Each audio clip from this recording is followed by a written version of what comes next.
Here. So we are recording this session. It will be sent out to each registrant via a link to view the recording.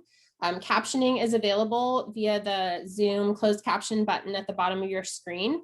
And we encourage the use of chat for any questions that you have.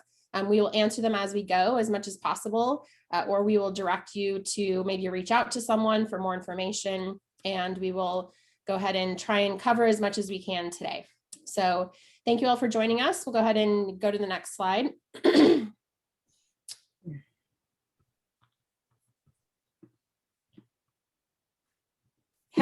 Have we started recording, Jennifer? Yes. Yeah, we're good on recording, Jane. I want to make sure. Thanks. Yep. Thanks, everyone.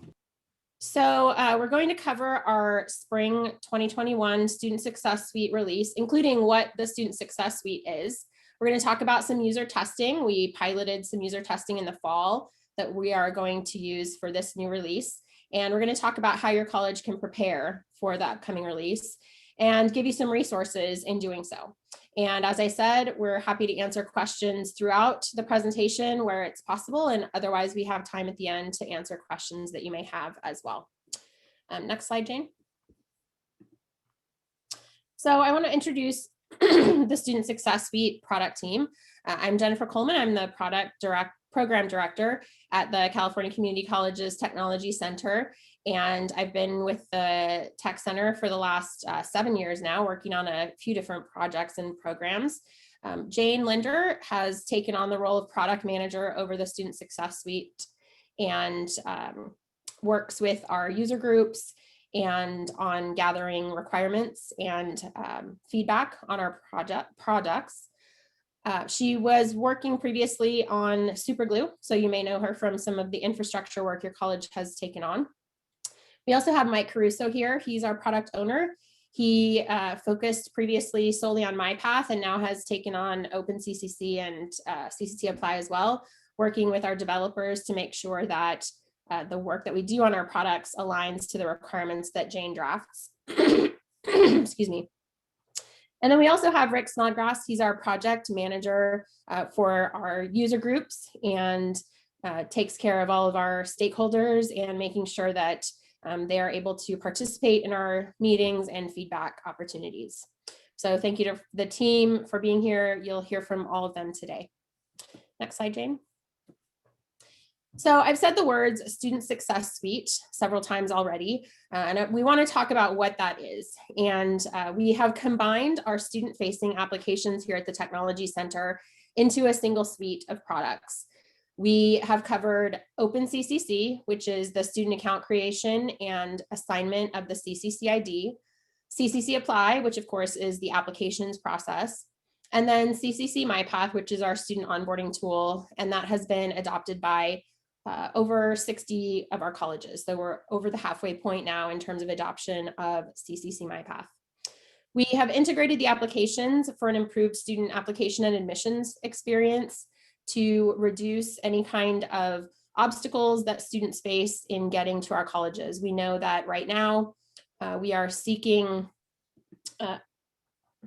applicants and enrollees for our fall terms and all of our courses now and coming up.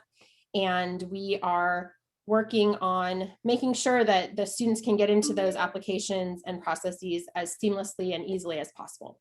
So this release that we're working on is our first big combined release of all of the products. And so I'll turn it over to, I believe, Mike to talk about the release timing. Yeah, hi everybody. So our first combined release, and I think we'll get into the contents of this release a little bit later, but the release currently is slated to go to pilot in late April. And Jane is putting together a pretty robust user acceptance testing window that will begin in early May. And the goal is that over the course of about a month, we'll work with stakeholders, including both college staff and students, to go through the changes that have been made to the account system, to CCC MyPath, and to CCC Apply, of course, to make sure that all the changes are apparent to everybody, that everything is working right. We're making some pretty substantial changes both to the backend via the account system, and then of course there's a pretty complete front end refresh using the style guide provided by the Chancellor's Office, so that we'll be kind of pretty well in line with a lot of their web properties. Once the user acceptance testing window is done, the goal is to go to production sometime in late June. So that's kind of what we're looking at right now.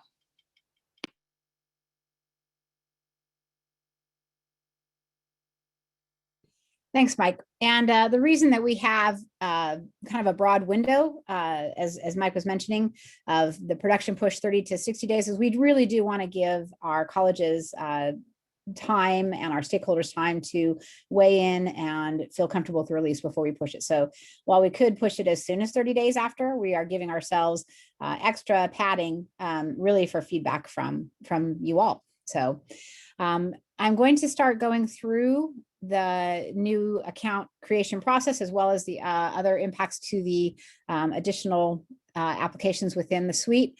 I'm going to stop after every sort of general workflow and allow for questions, because there's a lot to cover and I don't want to necessarily wait to the end, so that in case we miss someone's questions or whatever. But I encourage you to type your questions in chat or raise a hand, and we'll try to get to those as we pause in between the sections. So first, we're going to go through the new OpenCCC student account creation process.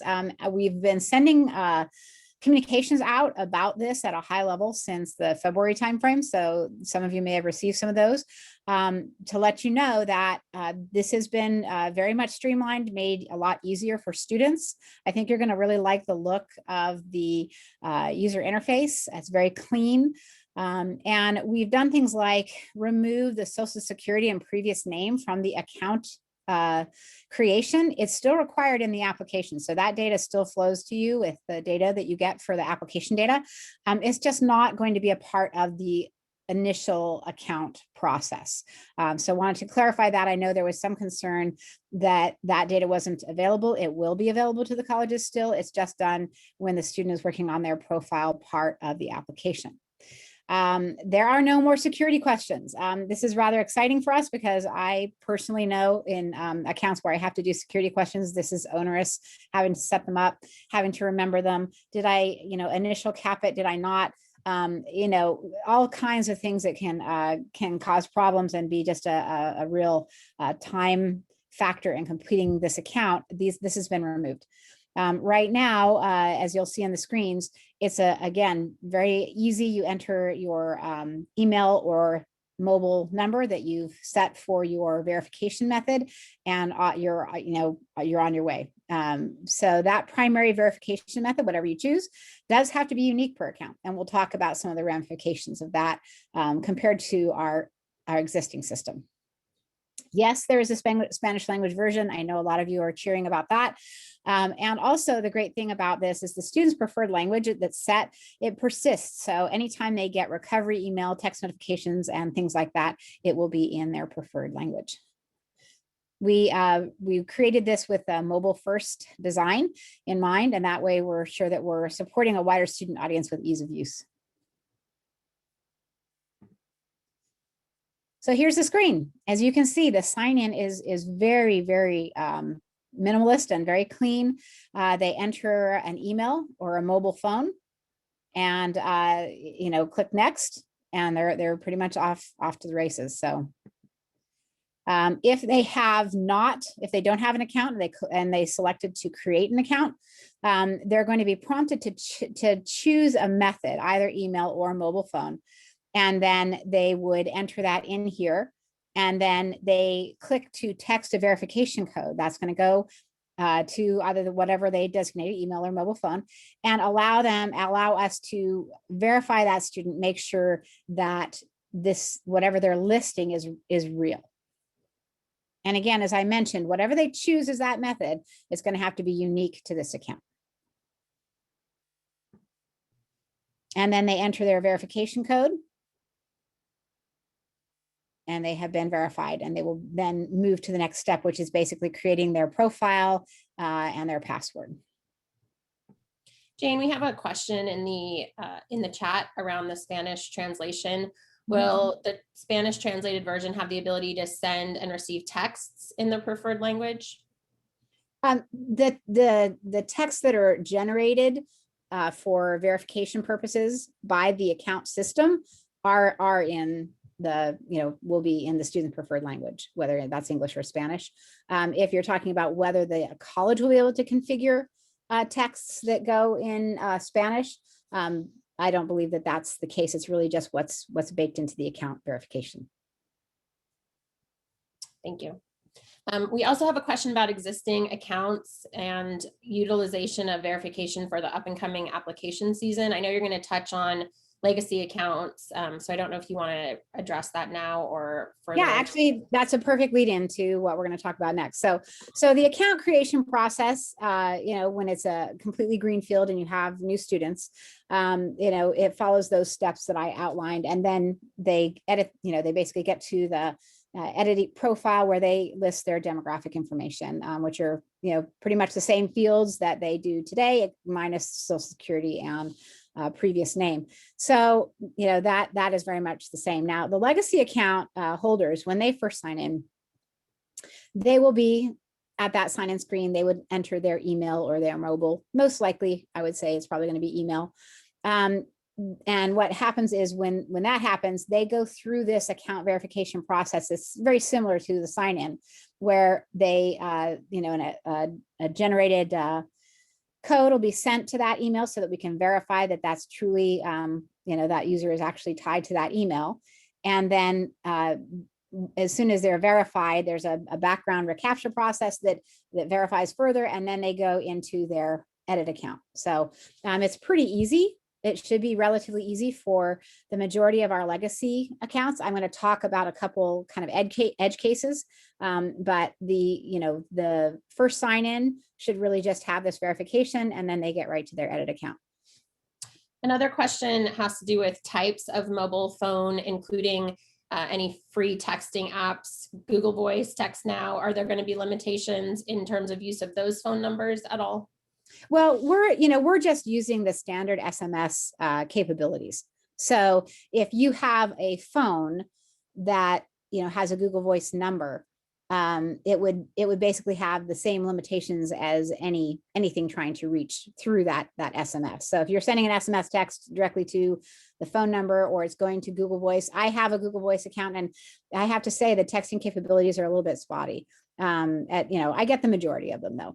So certainly for the purposes of communicating with the student, I would encourage them to use just their direct line. But if they have Google Voice, it'll come across as any Google Voice would. Yes, and we have tested in the past, or up until now, we have tested with Google Voice, and so that is part of what we've done. We also have a question regarding what we mean by unique. So specific to email and phone number, linked to one application. I would say that in this case, it's linked to an account Yes. versus an application. And in the past, we have had the ability for one email address to send or submit applications with different names and other information. And that's been a challenge with some of our incarcerated students that we are addressing. But do you want to talk about that a little more, Jane? Yeah, actually, I think that is my next slide. So we'll get into that. So existing students, as I mentioned, they'll sign in and they'll go through that first time account verification process. And, for the majority of them, this is going to be very straightforward. Students that do have a duplicate email or mobile number, so when we mean duplicate, that, as Jennifer points out, that means shared with some other account. And so we have actually done a review when we were first gathering requirements for this whole thing.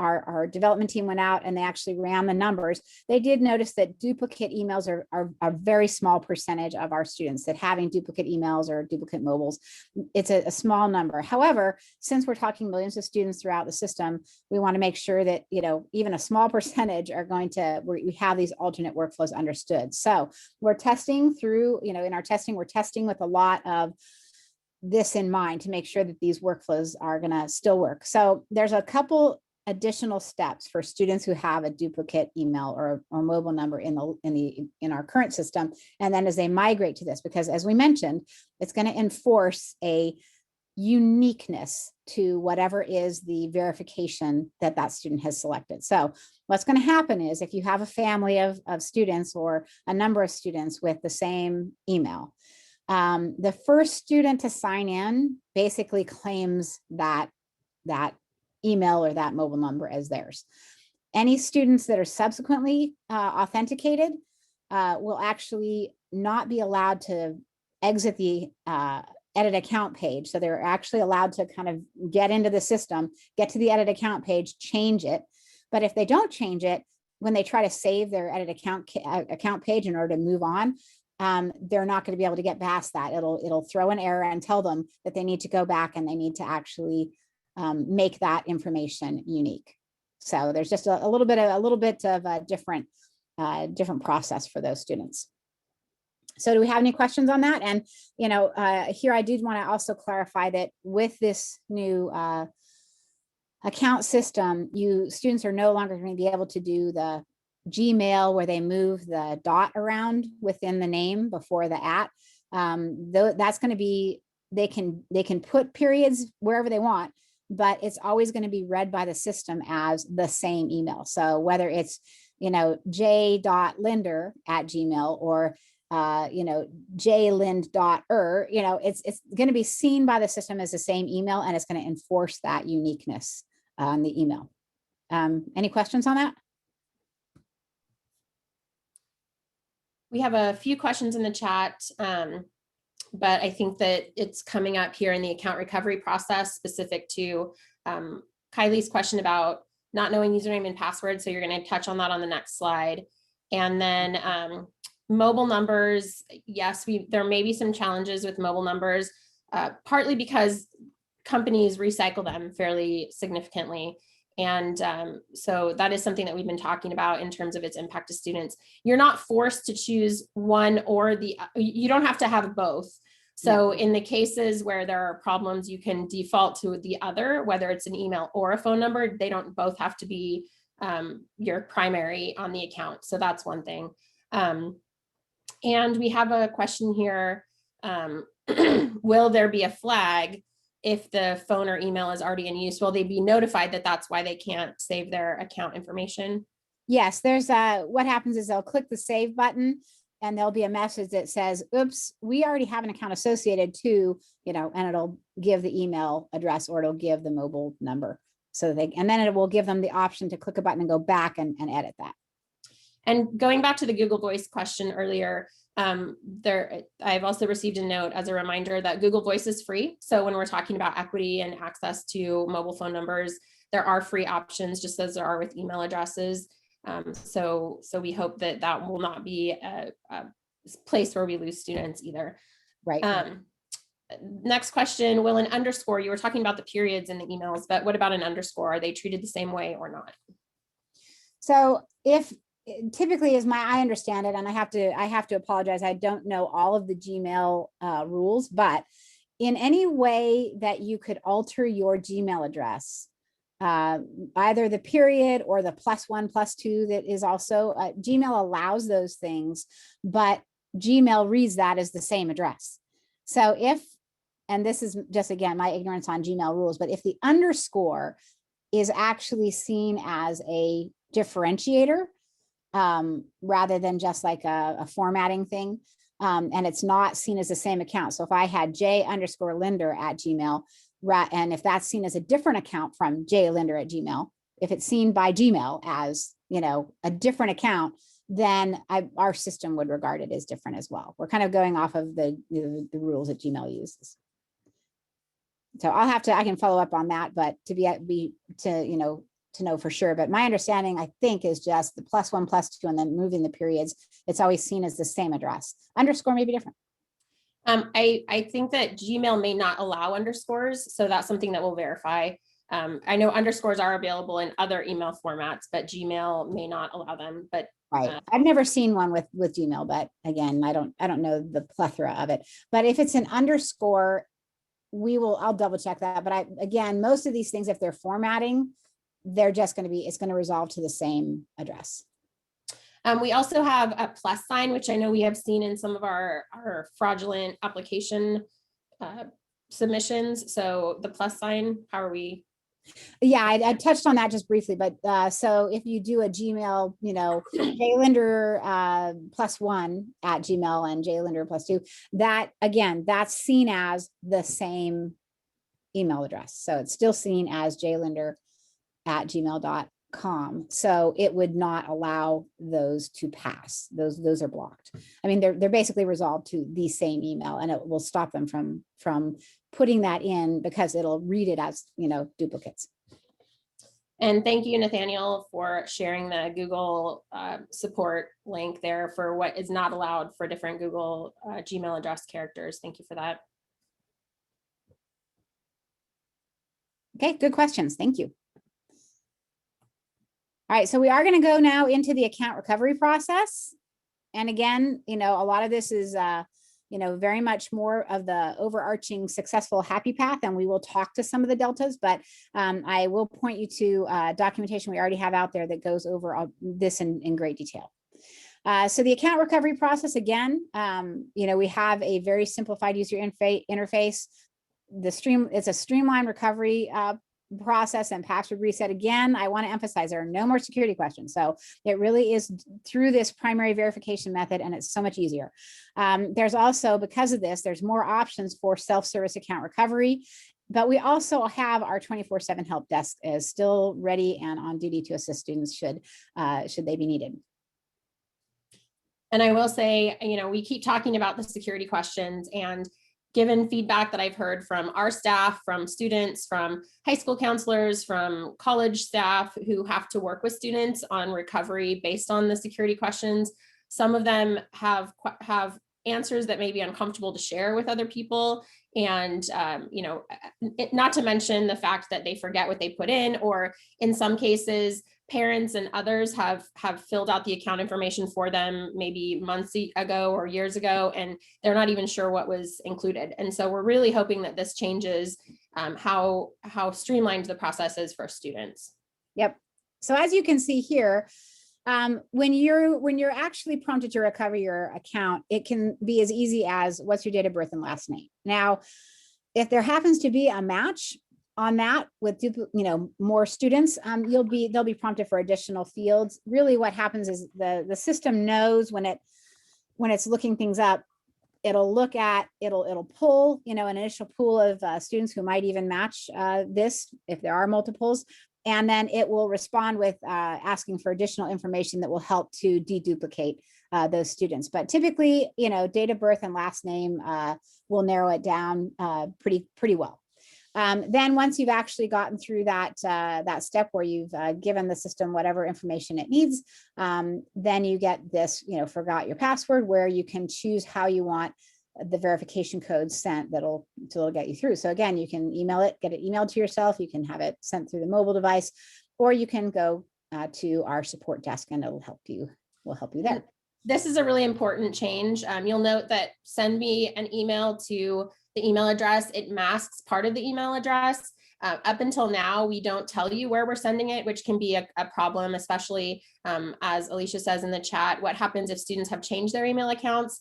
We often get this with students who have put in their high school email that they've gotten free from their district or their school, and they no longer have access to that email address, but they didn't know where the email was going. So here we're masking the email to let the individual know where the help recover email is being sent, but we also have that help desk link so they can go straight to support if they no longer have access to that email, or if they don't know how to access that email anymore, passwords forgotten, those kinds of things. So that is an improvement. Marcy, we're looking at a go live towards the end of this fiscal year, end of June. We'll go into pilot end of April, early May, and then have an extended user acceptance testing, student user testing period. And again, I think it will be very interesting to see with this new process after some time passes, how many students may be morphing more toward the mobile phone, just because that tends to be something that sticks with them for even a longer time than email does. And also, I'm sure you all know that the students aren't really checking their email a lot lately, or much any. So we're trying to make sure that there are other ways to reach them that are more effective. Yes. All right, so I'm going to talk a bit now because we've been through the account creation process a little bit here, and I want to talk about some of the other standard application changes. Some of them are to align with the new account process, and then others are really things that have been long requested that we were able to get into this release as well. So the My Applications, there's now a My Applications page. As you know, it's the default landing page now once a student submits an application. So once they've created an account and have submitted or started an app, they'll land directly into the My Applications page once they've logged in. There's edit account access now directly through the application. So that's a change that supports this new process. And as I mentioned, the Social Security and previous name have moved from the account to the application profile page. It was, previously in the account information page. We've also revised parent and guardian questions and streamlined those. We're going to be going over those in some of the screens that I show next.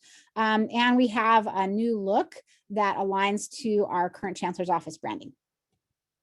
So let's look at how this looks at. So here's the account, My Applications page, that has the account information section. And this is, as I mentioned, this is the default landing page now for our students. You can see here in the profile section, and this is to the left here, these are the various areas, and you can see the new look that is going with the branding. The profile page here is where they would enter their previous name and their Social Security number. Parent guardian questions. Again, these questions still only display for students who are under 19 years of age. But what we found is that there needed to be some reordering of the responses to really take into account the majority of our students. So I have a parent or guardian was moved from sort of the last choice at the bottom of the screen to the top, because the majority of the minors who get this screen displayed are dependents and have a parent or guardian. We've also added a new response option for foster youth minors, and it gives a lot more support for minors who were or are currently in foster care anytime after their 13th birthday. So here's what they look like. As you can see on the left-hand side, I have a parent or guardian is right up front. And then there's the foster care option, and whether or not they do or do not have a guardian. If you select that you have a parent or guardian, then on the right, you can see first name, last name, relationship, just a lot better language, a lot better design for our students there. And I want to thank the CCC Apply user group stakeholders who helped greatly in getting this area streamlined. Additional CCC Apply features that are going out in the spring release. We have added the ability to designate terms by application type, whether it's standard or non-credit. So non-credit applications can have their own terms. They don't have to go off of the standard. And of course, you can designate whether the terms are used for both if you want to do that. Our international application, we had been trying to get the authorized agent email field into the international application, that it really allows us to be able to have a contact method for any agents that were filling out applications on behalf of our international students. And as recently as a couple weeks ago, when I had the CCC Apply user group, we thought we could get this into the release, but we have decided we're going to have to push that to a later summer release or fall release. So apologies to the user group who are on the international application. We're just going to have to push that to a later release. Mike, did you want to talk about MyPath support for OpenCCC? Yeah, this one's pretty short. So I'll note there's a question here. So the presentation again will be sent out to the list of registrants after the presentation's over. There's a recording being made.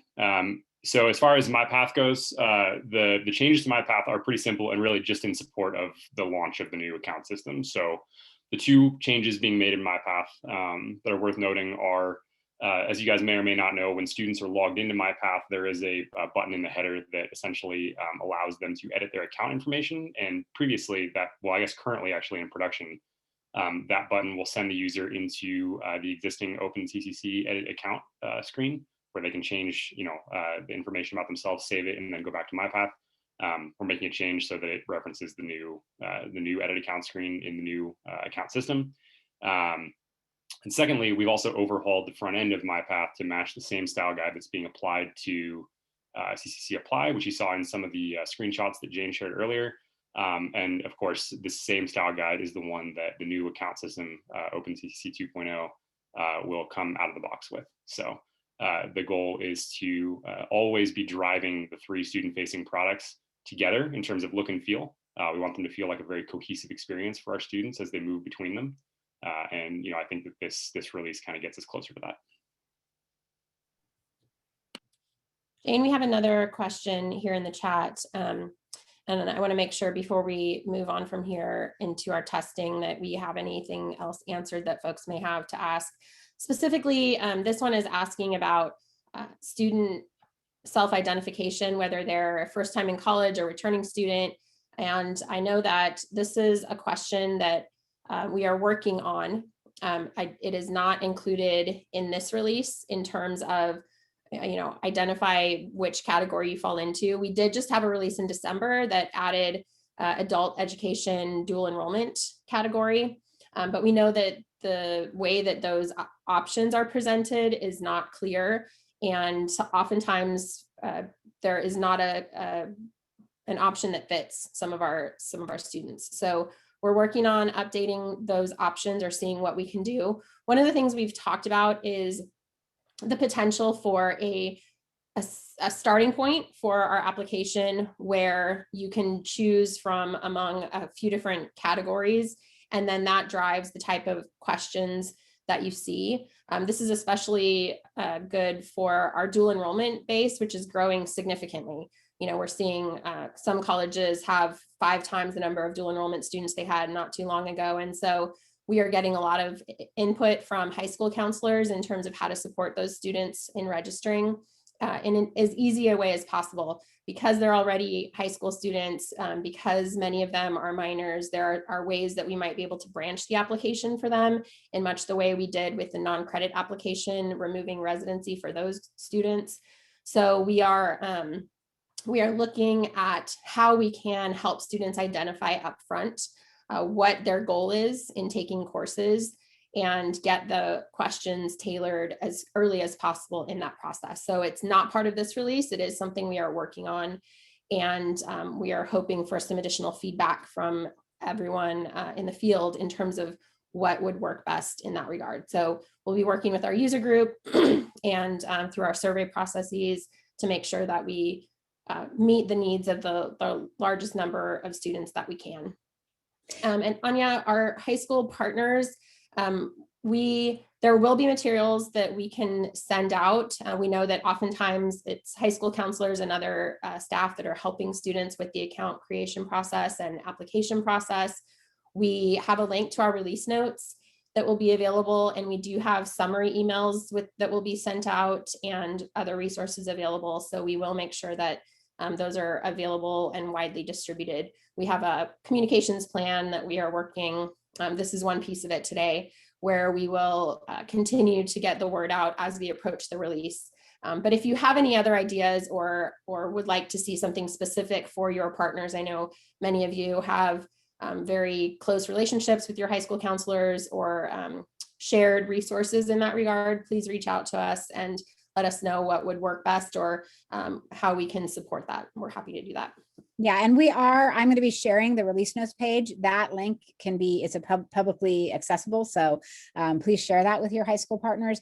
For the first time this year, we actually have a number of high school like dual enrollment counselors and other staff at the high schools who have been invited to join the CCC Apply user group and specifically the dual enrollment subcommittee.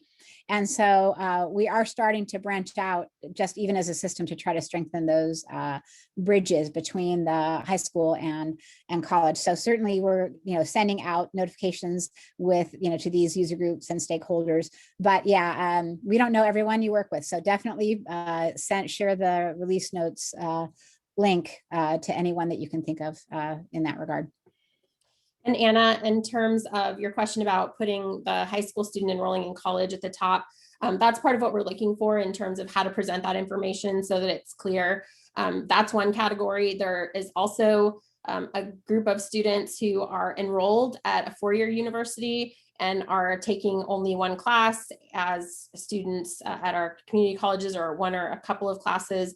And so we're looking at where that one fits. It's not actually in there right now, but that's part of the conversation. So with this being recorded, Jane will make note of the request for the moving that closer to the top or to the top to help our dual enrollment students. So thank you for that. Yes, yeah, we have a lot of good feedback coming from the field that I think are going to help us streamline that area, and that is something that Jennifer and I and are hoping to negotiate funding for a real focus on dual enrollment and these kind of streamlines next fiscal year. So thank you. All right, so we are looking for volunteers. I was going to have my comrade Rick Snodgrass speak to this slide, but he's actually got a conflict, and so I'm going to speak to this for him. We are going to offer student testers. We have $20 Amazon incentive cards that we can pay them. Last time we had 22 students, actually no, 25 students who signed up for testing for the release that went out in December, the CCC Apply 6.8, and they earned 40, some of them earned $60 in these Amazon cards. And so if you know of students who you think would be good testers, let us know. And we'll add them, they can reach out to us, give them Rick's email there, and he'll reach out and get them on the list, and we can have them help out with testing. We also very much value our staff and other counselors, even some of the high school counselors that we work with for dual enrollment. If they have a chance to test during our user testing window for an hour or two, it's amazing what the different perspectives can bring out in terms of text that we can minorly tweak and make it much better, and other things. So we are recruiting staff and student testers. Contact Rick. We'll also repeat his email at the end, but let him know that you're interested or you have students who are interested. Couple questions, Jane.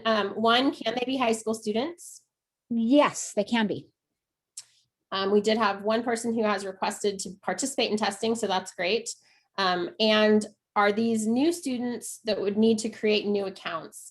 And I know we've had both, so go ahead and talk about that a little bit. Yeah, they can be new or they can be existing. And quite frankly, this is pilot testing, and we want them to use fake personas and fake data. We're not asking them to use their own real data. So they're just going to be making up personas to create an account. So we do ask them, there's going to be specific test cases that I'm going to ask some of them to do.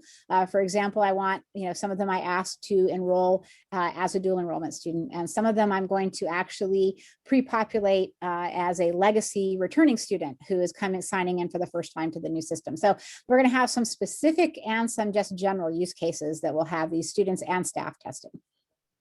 And I did just put Jane's email address in the chat. So if you're looking to participate, please, you can contact Rick Snodgrass through the email that's on the screen, or you can also email Jane, either one of those, to volunteer to participate in testing. And so for those of you who put it in the chat, it is recorded, but if you could also send an email to one of those individuals, that would be great. Right. And if you're wondering what the commitment is, so that you can share this with your students, so you can actually think about joining us yourself. Our testing is not we don't demand a ton of your time. What we're really looking for you to do is really commit to 1 to 2 hours of self-paced testing. And when I say self-paced, that means you can test at midnight, you can test, whenever it makes sense to you to test, but we do ask that you do it over a focused, like 3-day stretch. And the reason for that is that we really want to try to get this testing, hitting the system and having time enough that we can take whatever input you give us and update the system in time for production. So we can't really let it go the full 30 or 60 days. The user testing process that we're talking about, this focused user testing with all these use cases, is going to be executed over 3 business days. But again, within that 3 business days, we just need an hour or 2 of your time. We're targeting the second week in May as our time that we're going to have those 3 days. Again, 1 to 2 hours of self-paced testing will give you everything you need to understand what you need to do. We require that anyone who's going to test attends the 30-minute testing kickoff meeting, where we'll give you instructions and the documentation you need. and a 30-minute testing wrap-up so that we can make sure that we have captured correctly your feedback. And then during this 3 days that we're doing the focus testing, there's a Zoom room that we have open during business hours that's staffed by myself or our support staff or other people on the product team, so that we're always there for live support. So if you hit a snag or there's an error message that knocks you offline or something goes wrong, we can help you with that. Couple questions, Jane. Neil, to your question about involving K-12 adult dual enrollment students in testing as part of SB 554, that was part of our December release. And so we're not targeting them for this cycle of testing. Those changes were released back in the fall. But we do welcome all student types for this testing because it does impact everyone ultimately. It would not cover specifically feedback on the SB 554 questions.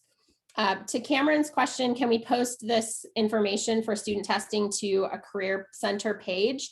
What we are trying to do, we've had this request in the past, and what we're trying to do is make sure that we're not, we can't accommodate thousands of student testers. We want to make sure that we have good variety and good representation from across the system, but we can't necessarily accommodate volume that we may get from large postings. So if you are interested in helping recruit students at your college, reach out to Rick and Jane and they'll talk about how best to potentially do that so that we don't get overwhelmed with responses.